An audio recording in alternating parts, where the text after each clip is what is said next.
시작하겠습니다. 또 원래는 제가 3시간 생각했는데 오늘 다 끝내라고 하셔서 그냥 간단히 설명하고 충분히 끝납니다. 제가 오늘 사실 저번 시간에 설명드린 게 거의 다고요. 오늘은 이제 기본적인 개념만 설명드리고 전반적으로 제가 설명 다시 한번 드리고 책에 체크하고 끝내도록 하겠습니다. 오늘은 총칙인데요. 총칙은 제가 5가지로 설명을 드릴 건데,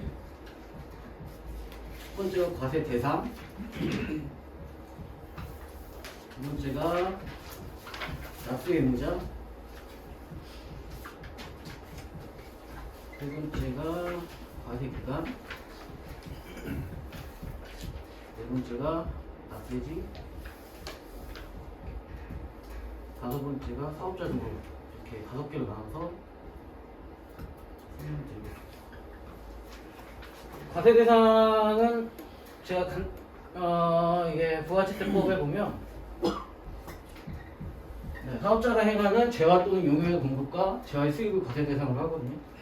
근데 재화가 뭔지는 일반적으로 재산적 가치가 있는 물건이라고 생각하시면 돼요. 권리도 포함이 되는데, 예를 들어 요즘에는 뭐 특허권, 상표권 같은 경우에 재산적 가치가 있잖아요. 그런 거를 양도할 때도 재화의 공급으로 보고 과세 대상으로 부가치세 과세 대상으로 하고요. 용역은 법에서는 2가지로 표현을 하는데, 영무라는 거 서비스거든요. 서비스 제공하는 거나 아니면은 시설물이나 권리를 사용하게 하는 거, 그걸 용역이라고 보고요. 어렵게 생각하실 건 없고, 그냥 뭐 재산적 가치가 있는 물건을 제공하거나 서비스를 제공하는 건 부가치세 과세 대상이다라고 생각하시면 됩니다. 재화의 수입은 과세하는 이유가 제가 첫 시간에 대충 설명을 드렸잖아요. 소비지급 과세 원칙. 그러니까 생산한 나라에서는 부가치세 과세를 안 하고 소비한 나라에서 과세를 하니까 재화의 수입에 대해서는 과세를 하는 겁니다. 납세 의무자는 여기서 그대로 따오시면 되는데요. 첫 번째는 사업자, 두 번째는 재화를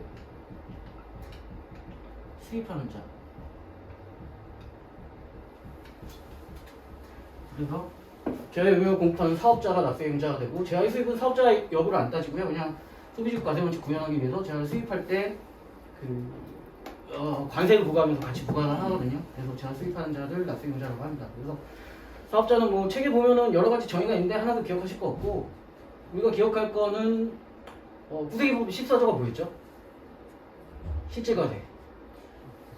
네, 소득 수익 재산 거래 행위가 명의뿐이고 기속이 된 자가 따로 있을 때는 기속이 된 자를 납세 의무자로 한다잖아요. 그래서 기본적으로 사업자 등록을 하면 사업자 등록을 한 자가 매출을 할 때 세액계산서를 발행하잖아요. 본인 사업자 등록번호로. 그럼 그걸 사업자로 보는데, 우리가 체납 만나면서 만나보는 게 명의대여 했을 경우, 그럴 때는 이제 명의대여자 말고 명의대여해서 이용한 자를 사업자로 보고 실질과세 원칙에 의해서 납세 의무를 부과하게 됩니다. 근데 이제 기본적으로는 입증 책임은 과세관청에 있는 게 맞거든요. 기본적인 입증 책임은. 근데 사업자 등록을 했으니까 반대가 되는 거죠. 그러니까 내가 주장을 하면, 난 사업자가 아니다라고 주장을 하면 주장하는 자가 입증을 해야 되죠. 그때는. 납세 의무자는 사업자와 재화를 수입한 자로 한다라고 기억을 하시면 될 것 같습니다. 그 다음에 또 저희가 중요한 게 과세기간인데, 그래서 제가 사업자는 크게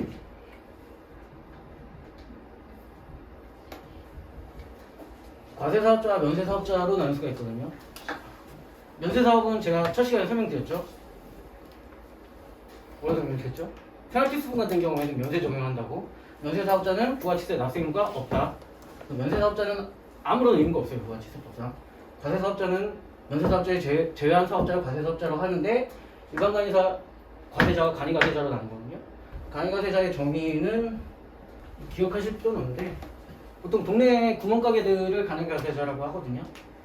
간이과세가 뭐냐면, 제가 부가치세 처음에 설명을 드릴 때 기본 구조가 매출액 곱하기 10%에서 매입액 곱하기 10%를 부가치세 부가세액이잖아요. 이게 우리가 납부해야 될 세액이잖아요. 근데 영세사업자들, 구멍가게들은 이렇게 하면 복잡하니까 계산을 따로 하거든요. 공급대가라는 게 뭐죠? 공급가액에다가 10% 더한 거, 그러니까 세금을 포함한 거, 거기에다 10% 곱하고 1년마다 국세청에서 부과율을 고지해요. 업종마다. 본인 업종에 해당하는 부과율을 곱해서 이것만 납부하면 끝나거든요. 간이가세전. 그래서 일반적으로 그러니까 뭐 세금계산서 다 제출하고 이런 식으로 신고하는 게 너무 복잡하니까 국내 구멍가게들은 이런 식으로 간략하게 신고하게 해주는 제도가 간이가세 제도고요. 원래는 4,800 미만이었는데 코로나 때문에 8,000만 원 늘어났어요. 근데 그건 기억하실 필요 없고.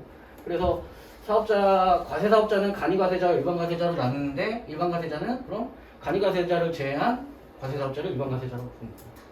그래서 사업자는 이렇게 나눌 수가 있고요. 과세기간을 정리하면 일반적인 과세기간은 1기와 2기로 나누거든요. 1년에 2번 신고하게 됐어요. 원칙상으로는.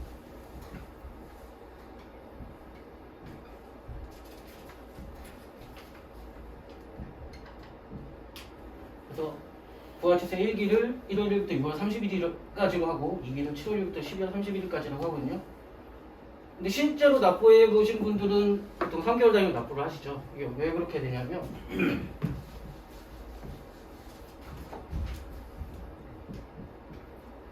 6개월 단위잖아요. 그러니까 나라에서는 세수가 빨리빨리 필요한데 6개월 너무 기니까 쪼갠 거예요. 절반.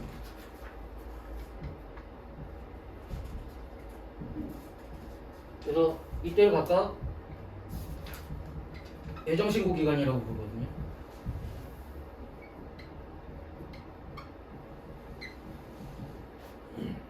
근데 이것도 부가치세를 해보신 분들은 알겠지만 보통은 이렇게 예정신고 기간을 나눠서 1월 1일부터 3월 30일까지 그리고 7월 1일부터 9월 30일까지 똑같이 확정신고하듯이 신고를 해야 돼요. 근데 개인사업자들은 신고 안 하죠. 그러니까 예외가 있는데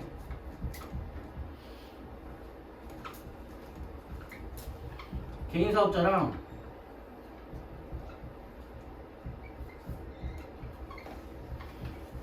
영세업법인은 직전 과세 기간의 50%를 고지를 해요. 과세관청에서. 그러면 그거를 그냥 납부만 하면 돼요. 그럼 확정신고는 어떻게 해야 될까요? 6개월치를 해야 될까요? 3개월치를 해야 될까요? 6개월치요? 반은 맞고 반은 틀립니다. 영세업법인 말고 법인과 개인으로 나눠볼게요. 법인은 예정 신고를 했죠. 개인은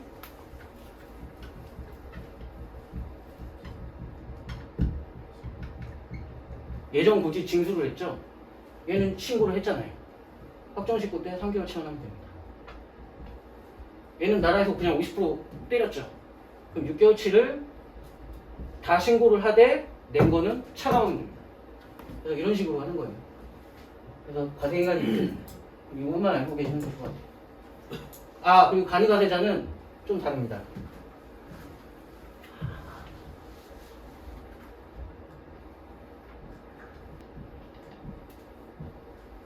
(1월 1일부터 12월 31일까지를) 그냥 한 번에 신고하면 돼요.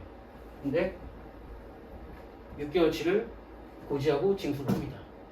그래서 1년치 신고하고 자기가 낸 거는 차감해서 차감한 금액만 납부하면 돼요. 그래서 과세기간은 이렇게 됩니다. 네 번째는 납세지인데 부가치세는 기본 과세 단위가 사업장이거든요. 그래서 사업장 소재지에 신고하고 납부하면 돼요. 그래서 기본적으로 사업장별로 사업자 등록을 하게 돼 있고 사업장별로 사업자 등록번호도 나오거든요. 그러니까 한 사람이 여러 개의 사업장을 갖고 있더라도 예외가 두 가지가 있습니다. 주사업장 총괄납부는 뭐냐면 총괄해서 납부만 하면 되는 거예요.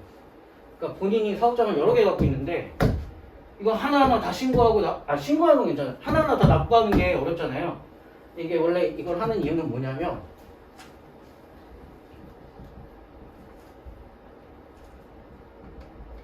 납부랑 환급이 있어요. 예를 들어서 1기 납부를 한다고 칠게요. 그럼 납부는 언제까지 하죠? 과세기간 끝나고 다음 달 25일까지. 그럼 7월 25일까지 신고를 하고 납부를 하면 돼요. 환급은 보통 30일이거든요. 그러면 7월 25일까지 신고했으면 대충 8월 20 며칠쯤 해서 환급이 돼요. 근데 내가 사업장이 A도 있고 B도 있고 C도 있어요. 여긴 납부, 여기도 납부, 여기도 환급이에요. 예를 들어서 이게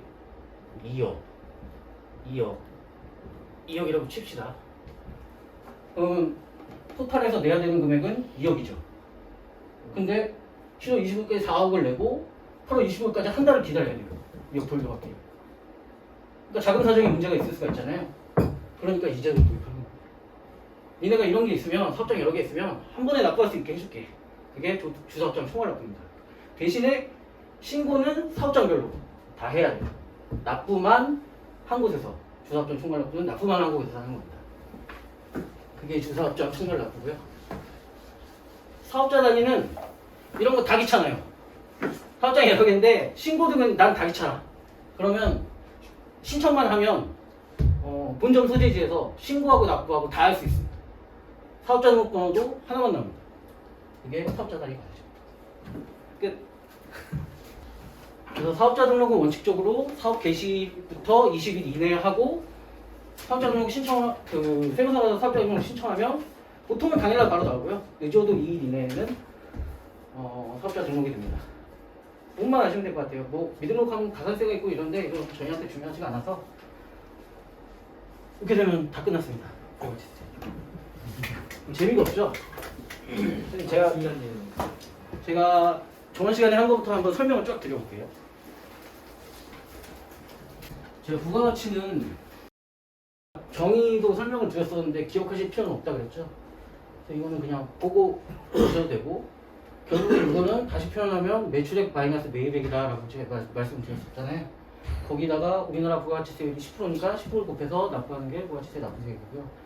풀어서 쓰면 매출액 곱하기 10%, 매입액 곱하기 10%인데 거기 매출액은 재화 용역을 공급할 때 그 공급가액을 매출액이라고 하고요. 매입액은 이렇게 판단하지 않고 세금계산서, 그러니까 자기가 매입할 때 받았던 세금계산서를 모아서 그거를 과세관청에 내면서 나 이만큼 매입세액이 있다 라고 하면 인정해 준다고 했어요. 그래서 결국 부가치세는 과세관청 입장에서는 요것만 포착하면 되는 거거든요. 재화 또는 용역의 공급. 그래서 제가 이걸 그림으로 설명을 드렸는데, 제가 대충 설명드렸죠. 원유가 뭐 원유를 캐고 주유가 정제를 하고 주유소는 최종 소비자한테 1,800원에 넘긴다. 자, 그러면 과세관청 입장에서는 각 사업자가 납세용자라고 했죠. 각 사업자가 제공하는 재화 또는 그 용역의 공급, 결국엔 요것만 포착하면 돼요. 그래서 여기다가 징수를 하면 되잖아요. 몇 프로? 10%. 그러면 100원, 150원, 180원. 최종 소비자는 이걸 얼마에 소비한다고 했죠? 1,800원에다가 부가치세 180원을 더한 1,980원. 자, 그럼 과세관청 입장에서는 요것만 포착해서 이걸 거래 징수하면 되는데, 문제는 이렇게 거래 징수를 하면 180원이 아니라 더 많이 징수가 되죠. 요만큼이. 그래서 뭘 해준다고 했죠? 매입세액 공제. 그래서 우리나라가 취하는 방식은 전단계 세액 공제 방식이다. 그래서 반드시 공급하는 자는 공급을 하면서 세금 계산서를 발행하게 돼 있죠. 몇 매? 2매. 본인이 하나 갖고 있고 매입하는 자가 하나 갖고 있고 2매를 발행합니다. 그래서 세금에서 발행을 해서 얘는 매입을 했잖아요. 그럼 매입한 금액 100원을 공제를 해준다. 결국 얘는 50원만 납부하면 끝이죠. 마찬가지로 세금계산서를 발급을 하는데 얘가 하나 갖고 있고 얘가 하나 갖고 있다. 그래서 얘는 180원을 납부를 하는데 150원은 본인이 매입을 했으니까 30원은 납부하면 끝이죠. 합치면 180원. 특징은 본인은 부담하는 게 하나도 없다. 그래서 간접 간접세라고 했죠. 납세 의무자와 감세자가 다른 간접세다. 그래서 가장 중요한 게 부가치세에서는 세금 계산서. 이게 왜 중요하냐면 매출하는 사람들은 사업자들은 매출할 때 항상 누락을 하려고 그래요. 세금 안 내요. 근데 매입하는 사람들은 매입세 공제를 받아야 되잖아요. 그럼 자기는 오히려 매입하는 걸 증명하려고 그러죠. 그러다 보니까 세금계산서 제도를 도입하게 되면 매출 누락이 발생을 안 해요. 그래서 부가치세에서 가장 중요한 건 세금계산서다 라고 설명을 드렸습니다. 그리고 추가로 설명을 드린 게 부가치세는 이렇게 해서 일반 소비세라고 그랬잖아요. 모든 재화 용역의 공급에 대해서 10%를 과세한다. 예외가 두 가지 있다고 그랬죠. 영세율이랑 면세. 영세율은 주로 수출, 영세는 생필품. 차이는 설명을 드리면 여기서 영세가 적용된다고 보면 얘는 1,800원에 공급을 하는데 영세율이니까 그렇죠? 세액은 0. 그리고 본인이 구입했던 거는 공제를 해준다. 그래서 최종 소비자도 이걸 구입하는 가격은 1,800원이다. 근데 이게 국외로 넘어가게 되면 국외에서 과세가 되겠죠. 결국 영세율은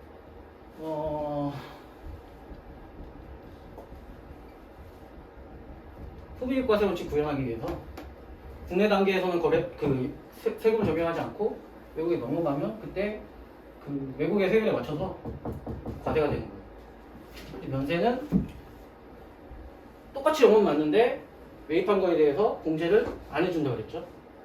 그래서 사업자는 본인이 부담한 이 매입세액을 이 가격에 덮어 씌운다. 그래서 최종 소비자는 1,950원에 물품을 소비하게 된다. 그래서 이게 면세라고 그랬는데 일반 과세에 비해서는 일반 과세를 했을 때는 1,980원인데 30원만큼 절감 효과가 있잖아요. 그래서 그만큼의 절감 효과가 있다 라고 설명드렸습니다. 끝입니다. 부가치세. 이것만 기억하시면 될 것 같아요. 그래서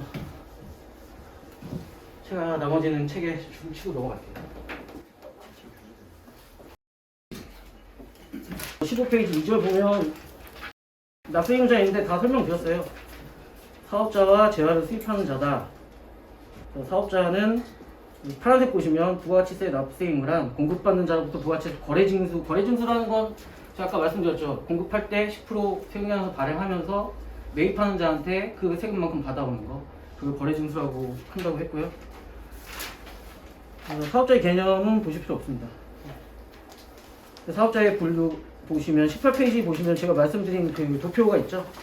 사업자는 과세사업자, 면세사업자는 아니고 과세사업자는 다시 간이가세자, 일반가세자로 나뉘는데 간이가세자는 그 영세한 구멍가게, 그래서 부가치세 신고 의무를 간소화해서 신고하게 하는 제도, 그게 간이가세고요. 두 번째로 재화를 수입하는 자는 사업자 여부와 관계없이 부가치세 납세 의무가 있다라고 말씀드렸습니다. 2-2절은 넘어가시면 돼요. 보실 필요 없습니다. 29페이지 보면 과세기간이 있는데 설명드렸는데 1기와 2기로 일반과세자가 나뉜다. 1기는 1월부터 6월까지, 2기는 7월부터 12월까지고 간이과세는 1월부터 12월까지 1년을 하나의 과세기간으로 본다 라고 설명드렸습니다. 넘어가시면 되고요. 밑에 그 표 밑에 보시면 사업자는 이러한 과세기간의 과세표준과 세액을 과세기간 끝난 후 25일 이내에 신고 납부해야 된다. 이것을 확정신고 납부라고 한다. 그래서 1기는 7월 25일까지, 2기는 1월 25일까지 신고하고 납부하면 됩니다. 네, 예정신고 기간은 그래서 6개월 단위로 과세를 하다 보니까 세액을 과세관청의 입장에서는 세액이 빨리빨리 들어왔으면 좋겠는데 해서 나는 게 예정신고 기간이고요. 그래서 1월 1일부터 30, 일반적인 경우는 1월부터 3월까지를 1기 예정신고 기간이라고 하고요. 2기는 7월부터 9월까지를 2기 예정신고 기간이라고 부릅니다. 그것만 보시면 될 것 같아요. 근데 이제 제가 설명드렸듯이 개인 사업자나 영세한 법인 같은 경우에는 예정 신고를 안 하고 예정 고지하고 징수를 한다 라고 기억하시면 될 것 같습니다. 그래서 확정 신고할 때는 개인 사업자가 영세한 법인은 6개월 단위로 신고를 해야 된다. 3개월 단위 신고한 법인은 그냥 3개월치만 신고하면 된다. 라고 기억하시면 될 것 같습니다. 납세지는 사업장 소재지다. 그래서 우리나라는 기본적으로 그 밑에 보시면 사업장별 과세 원칙이라고 되어 있잖아요. 그러니까 사업장별로 사업자 등록을 해야 되고 부가치세 신고도 해야 되고 세금계산서도 발행해야 되고 기본적으로 사업장별로 과세를 합니다. 예외는 제가 그 표에 두 가지 설명드렸는데 주사업장 총괄납부랑 사업자 단위 신고 납부가 있다. 주사업장 총괄납부는 사업장이 여러 개일 때 납부만 한 곳에서 하는 거다. 사업자 단위 과세는 납부뿐만이 아니라 신고도 한 곳에서 하고 세금계산 발행도 한 곳에서 다 한다. 그래서 사업자 등록번호 자체가 하나만 나온다 라고 설명드렸습니다. 그것만 기억하시면 될 것 같습니다. 또 넘어가시고요. 39페이지 보시면 사업 개시부터 20일 이내에 신고해야 된다. 근데 사업 개시 전에도 사업자 등록 신청을 할 수가 있어요, 사실. 왜냐하면 사업 개시 전에도 사업자 등록을 신청할 수 있는 이유가 보통 사업 개시하기 전에 그러니까 사업 개시하기 전에 매입이 많잖아요. 세관에서는 발급받아야 내가 매입세 공제를 받는데 사업자 등록이 안 된 상태에서는 그게 정상적으로 이루어지지 않다 보니까 사업 개시 전이라도 사업자 등록은 할 수 있게 되어 있습니다. 근데 최소한 사업 개시 이후에 20일 이내에는 해야 된다는 거 기억해 두시면 될 것 같습니다. 예외 사업자 단위로 등록은 사업자 단위 과세제도 적용받고자 한다면 사업자 단위로 등록하고 이때 사업자 등록번호는 단 하나만 나온다. 그것만 기억하시면 돼요. 그래서 40페이지 보시면 신청하면 2일 이내에 나온다 라고만 보시면 되고요. 등록번호는 사업장마다 나오고 말씀드렸듯이 사업자 단위 신고하면 하나의 등록번호만 나온다 라고 기억하시면 되겠습니다. 쭉 넘어가세요. 넘어가시고 3절 48페이지 보시면 과세거래라고 나오는데 다 볼 거 없고요. 그 파란색 있잖아요. 사업자가 행하는 재화 또는 용역 공급을 과세 대상으로 보잖아요. 두 번째는 재화의 수입. 그래서 우리나라 부가치세는 그 두 가지를 과세 대상으로 한다 라고만 기억하시면 될 것 같습니다. 네, 쭉 넘어가시고요. 71페이지 보시면 공급시기라고 되어 있는데 중요하진 않아요. 재화 공급할 때는 뭐 공급시기는 재화 넘기는 때겠죠. 용역을 제공할 때, 서비스 제공할 때는 서비스 제공이 완료되는 때를 공급시기로 해서 공급시기가 중요한 거는 세금계산서 발행을 언제 해야 되냐면 공급시 때 해야 되거든요. 그러니까 물품을 인도하거나 서비스 제공이 완료되었을 때 그때 공급시를 보고 세금계산서 발행을 해야 된다 라고만 기억하시면 될 것 같습니다. 그리고 영세율과 면세율은 제가 설명드렸죠.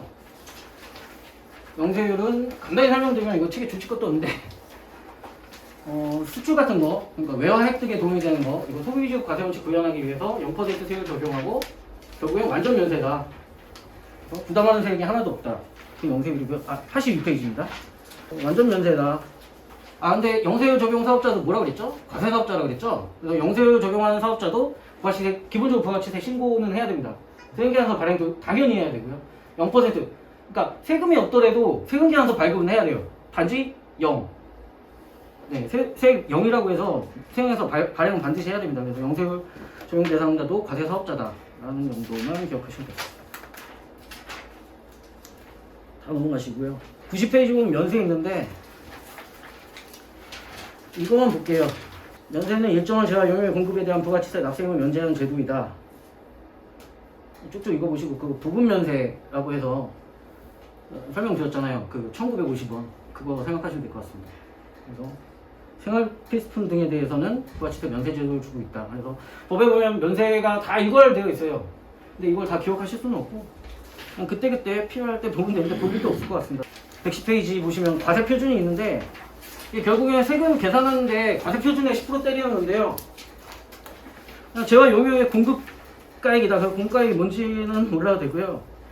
공급가액이다라고 보시면 되는데 참고로 보실 게 115페이지 보시면 이게 부가가치세에서 나오는 게 아니고 소득세, 법인세, 상증세가도 나오는데 이게 기본적으로 부계부라고 있어요. 부당행위계산 부인인데 세금 회피하려고 그 특수관계인한테 넘기면서 세금 안 받고 그러니까 거래가 0원 해갖고 0원이나 아니면 시가가 150원인데 100원에 넘긴다 하고 신고하는 경우가 있거든요.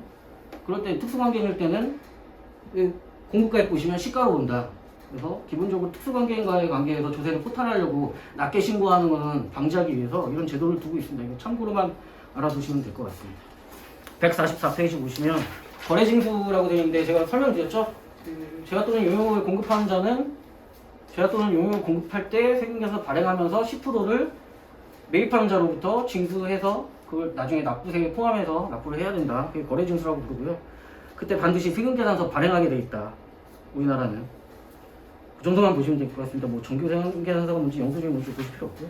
159페이지 보시면 참고로 이거 예전에 제가 문의를 받은 적이 있는데, 그러니까 원칙적으로 세금계산서는 공급하는 자가 발행을 하도록 되어 있거든요. 두 매를 발행해서 하나는 자기가 갖고 있고 하나는 매입하는 자한테 주게 되어 있는데 발행을 안 해주는 경우가 있어요.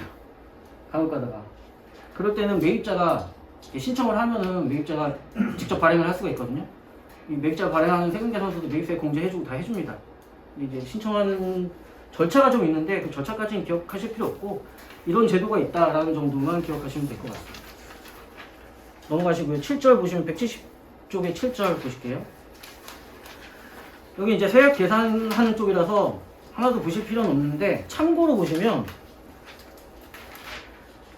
172페이지 보시면 매입세액 불공제라고 되어 있는데요. 기본적으로 매입할 때 세금계산서 받으면 이거는 공제해준다고 제가 말씀을 드렸잖아요. 근데 일반적으로 그렇게 증빙이 되면 세금계산서 증빙되면 공제를 다 해주거든요.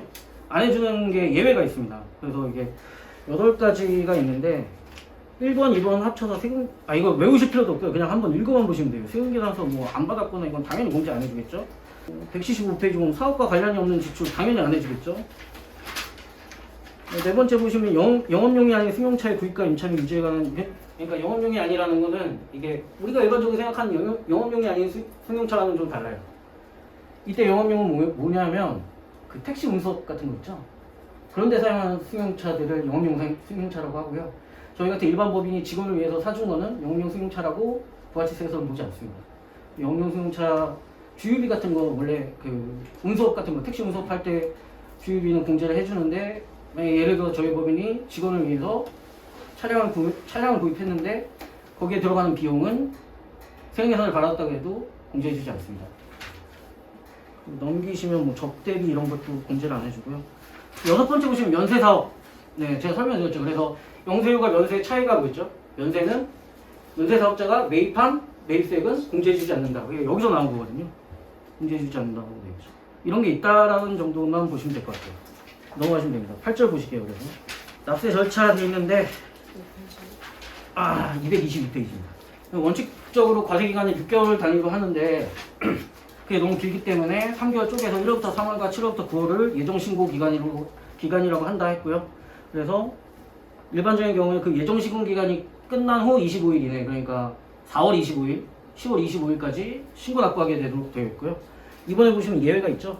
개인사업자와 그 영세한 법인, 그러니까 직전가세기간 공과 합계 1억 5천만 원 이하 미만인 법인사업자는 신고 안 해도 되고요. 고지하고 징수하도록 되어 있습니다. 근데 이런 경우에도 신고는 할 수 있어요. 몇 가지 특수한 경우. 그러니까 50%를 때리거든요, 보통. 근데 나는 이번 사업 실적이 너무 안 좋아요. 그거보다도 안 나올 것 같아.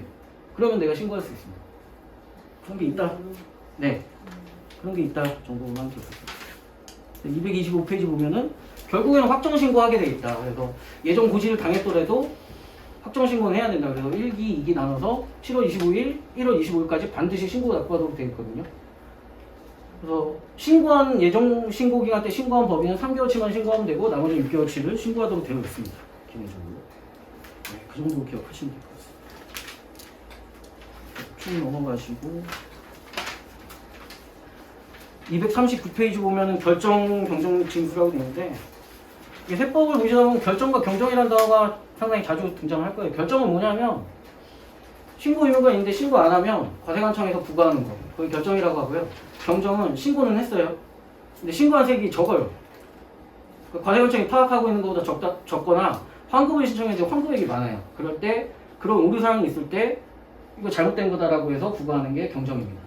결정과 경정은 그 차이가 있고요. 수시부과 결정은 뭐 조세 탈루 혐의가 있을 때 수시로 부과할 수 있는 건데 이건 뭐 그냥 참고 삼아 보시면 될 것 같습니다. 그래서 240페이지 결정 경정 방법은 원칙은 실질조사입니다. 원칙은 그래서 결정이나 경정을 하게 되면 실제로 나와서 장부 다 조사하고 세금에서 발급받은 거 다 조사를 하게 되어 있어요. 근데 일반적으로 신고를 안 하는 사람들은 없애버리죠. 장부 같은 거. 그럴 때는 추계를 하도록 되어 있습니다. 원칙은 실질조사인데 그런 자료가 없을 때는 추계를 하도록 되어 있다. 추계라는 거는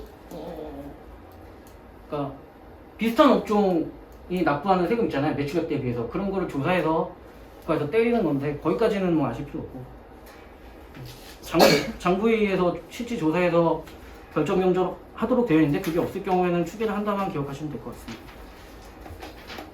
그래서 242페이지 보면 환급이 있는데 매출세액보다 매입세액이 많을 때는 당연히 환급을 해주겠죠. 근데 환급은 아까도 말씀드렸듯이 신고한 다음부터 30일 이내에 환급이 된다. 보통 30일 꽉 채워요. 국가가 돈 주기 싫다 보니까 30일 꽉 채워서 줍니다. 실무에서. 30일 이내에 환급을 해준다. 조기환급 제도도 있는데 여기까지는 기억 안 하셔도 될 것 같습니다. 244페이지 보면 가산세가 나오는데요. 가산세는 본세에 포함되는 거 아시죠? 기억이나 해놓으셔야 됩니다. 이게 가산금은 포함이 안 되는데 가산세는 본세에 포함돼서 똑같은 국세라고 보거든요. 근데 가산세의 종류는 뭐 이런 가산세들이 있다. 세금 사업자 등록 안 했으면 사업자 등록은 원칙적으로 사업 개시부터 20일 이내에 하도록 되어 있는데 이행 안 했을 경우 가산세 있다. 세금계산서 가산세는 엄청 많습니다. 워낙 우리나라 부가치세가 세금계산서 위주로 돌아가기 때문에 세금계산서 넘겨보시면 246페이지, 248페이지, 249페이지, 250페이지까지 다 세금계산서 관련한 가산세예요. 이거 외울 수가 없죠. 이거 시험 공부하는 아니 이상은 외울 수가 없습니다. 그래서 이런 가산세가 있다. 세금계산서 관련한 가산세가 있다. 라는 정도만 보시면 될 것 같고요. 그게 우리가 신고하면서, 그러니까 이 면책을 하면서 만나게 된 가산세가 대표적인 게 신고 불성시 가산세와 납부 불성시 가산세거든요. 신고 불성시 가산세를 보시면 무신고했을 경우에 기본적으로 20%입니다. 근데 부정환행이다. 내가 세금을 탈루하려고 일부러 신고를 안 했다. 그럼 40%입니다. 그래서 무신고 가산세는 20% 40%다. 가소신고 가산세는 일반적인 경우에 10%입니다. 그러니까 내가 납부할 세액의 10%. 근데 이것도 부정환행이다 그러면 40%입니다. 그래서 이게 신고 불성시 가산세. 납부 불성시 가산세는 이제 넘겨보시면 253페이지에 있는데요. 이게 지금은 용어가 납부 지연 가산세로 바뀌었나 보더라고요. 근데 이거 뭐 용어는 중요하지 않고 납부를 안 했으면, 그러니까 고지를 하잖아요. 고지하고 독촉을 하면 그 날짜까지 납부를 안 하면 다음 날부터 이제 이게 때려지는데 기본적으로 3% 그리고 안 낸 날짜마다 0.02% 곱해서 이게 지연 가산세로 나옵니다. 납부 지연 가산세. 그 정도만 기억하시면 됩니다. 다 넘기시고요. 이제 9절 가보시면 간이가세라고 있는데 간이가세는 영세한 사업자들 부가치세 신고와 납부 절차를 간소화하기 위해서 만든 제도고요. 그래서 표 안에 보시면은 일반가세자는 제가 설명드렸잖아요. 공가액의 10% 때리고 매입세액은 세금계산서에서 확인되는 매입세액을 공제한다. 이게 일반가세자거든요.